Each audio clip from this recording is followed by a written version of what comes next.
One creature that's developed a shocking but effective defense mechanism is none other than the electric eel, able to spontaneously generate high-voltage pulses of electricity.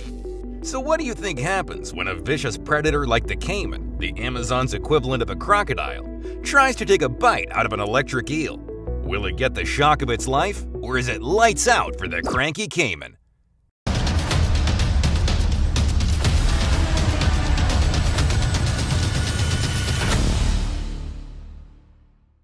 If you ever put a 9-volt battery on your tongue, you'll know that electricity tastes terrible. There's also that unpleasant, painful jolt in your mouth, kind of like licking an electric fence. Now imagine ramping that battery up from 9 volts all the way to 860 volts. And you're starting to get an idea just how much biting an electric eel sucks. So how do electric eels deliver such a powerful shock? What can that much electricity do to a human being? And did the caiman make it out alive? You'll have to stick around to find out. Electrophorus electricus, otherwise known as the electric eel, is a curious fish. Despite having the word eel in its name and looking exactly like one, they're not eels at all. In fact, they're part of the Gymnotiformes family of knife fish and are more closely related to a catfish or carp than a traditional eel. Up until 2019, it was believed there was only one species of electric eel. That was before an expedition found and classified 2 more species, Electrophorus vari and Electrophorus volti. Growing up to 8 feet long and weighing as much as 44 pounds, you'll find electric eels throughout the northeast of South America, including the Amazon and Orinoco river basins. They love lurking through slow-moving freshwater creeks and swamps, using their secret superpower to stun and kill their diet of fish, shrimp, amphibians, and sometimes even small mammals. For centuries, the indigenous tribes of Venezuela called the electric eel arimna, or something that deprives you of motion. To catch these slimy, sparky treats, tribesmen used to drive herds of wild horses into the eel-infested ponds. The horses' hooves would churn up the mud and bring all the eels to the surface, where they would leap out of the water and attack. The tribesmen would wait until the swarm of rapidly discharging eels had run out of juice before jumping in and catching 1 or 2 for dinner. This technique was witnessed by Prussian explorer Alexander von Humboldt, who in 1800 became utterly fascinated by this mystical creature. In a remote rainforest village in Venezuela called Los Llanos, Alexander set up a series of crude experiments to test the strength of the electric eel's shock. Now, when I say crude, I mean crude. There were no voltimeters or amperage meters. Humboldt would simply grab the eel and objectively rate the power of each electric jolt. After 4 hours of experiments and some seriously shocking blasts, Alexander reported that his muscles ached well into the next day.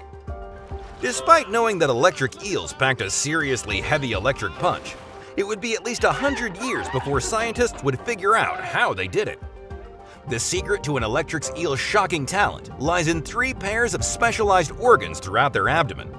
There's the main organ, which spans half the dorsal section of the eel, Hunter's organ, which runs the length of the eel's underbelly, and Sachs organ, which makes up the dorsal part of the eel's tail.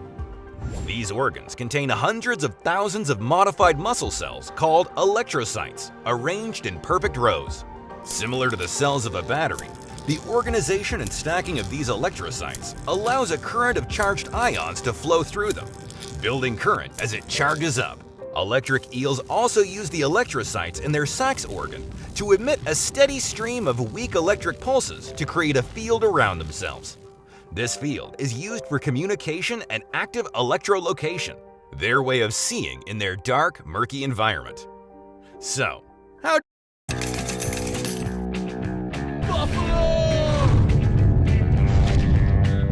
electric eels use these 2 voltage attacks to take down prey or defend themselves from predators? After sensing a disturbance in the water, electric eels emit 2 or 3 strong pulses, as much as 860 volts. These high-voltage pulses act like a taser, hijacking the animal's nervous system, causing the prey to violently twitch in the water. This sudden movement generates waves that reveals the animal's hiding place. This all happens very quickly. Eels are able to temporarily stun fish in less than 3/1000ths of a second. Once the prey is immobilized, the electric eel can swallow its meal whole. Oh, and if that's not terrifying enough, by curling up, the electric eel can actually make the discharges even more intense by overlapping the electric fields generated at each end of the electric organ. You're not just in danger in the water either. Electric eels are known for leaping out of the water, pressing their chin on you for an even more intense shock. So why is this? When an eel is completely submerged, the current is conducted by the water, closing the loop. When they leap out of the water and press their chin, the positive pole, against their target, the electrical current is forced to travel through the body of the target to reach the negative pole. The end result? An even bigger shock. Scientists measured this in an experiment using a prosthetic arm fitted with electricity sensors that lit up when activated. When the arm was placed into the tank, the eel leapt out of the water, causing the highest discharge from just underneath its chin.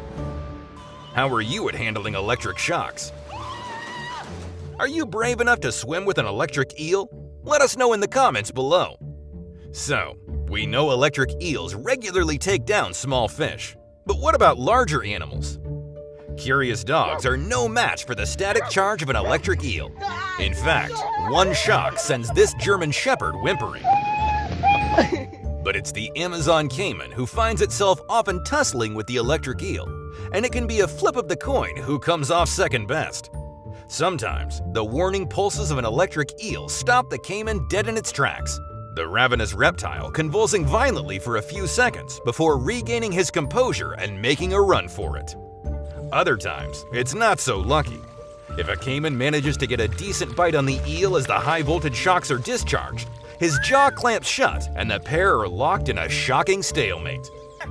Every one of the caiman's muscle fibers spasm uncontrollably before the reptile's heart finally gives out. So, could an electric eel kill a human being? We've long been testing how powerful an electric eel's shock is, and despite being mildly unpleasant in a laboratory setting, there doesn't seem to be much harm to wiring yourself to an eel or touching one in a tank. While there are reports of people in South America drowning in shallow water after being shocked by an electric eel, to date, no one has officially been declared as being killed by an electric eel. So maybe you could handle one electric eel. But just when you start thinking about going for a swim in a Venezuelan swamp, think again. A recent research expedition in the Amazon discovered that electric eels actually hunt in large packs and work together to deliver a supercharged volt of energy to attack and disable their prey. Up to 100 eels form a massive prey ball, circling their prey and repeatedly shocking them with insanely massive amounts of energy. I think I'll stick to the beach. It's easy to see why electric eels are called the taser of the Amazon. This slippery shocker is more than just an annoying zap of static electricity. Unless you're a fan of electro-torture, it's probably best to stay out of the water. Thanks for watching. If you enjoyed this video, please make sure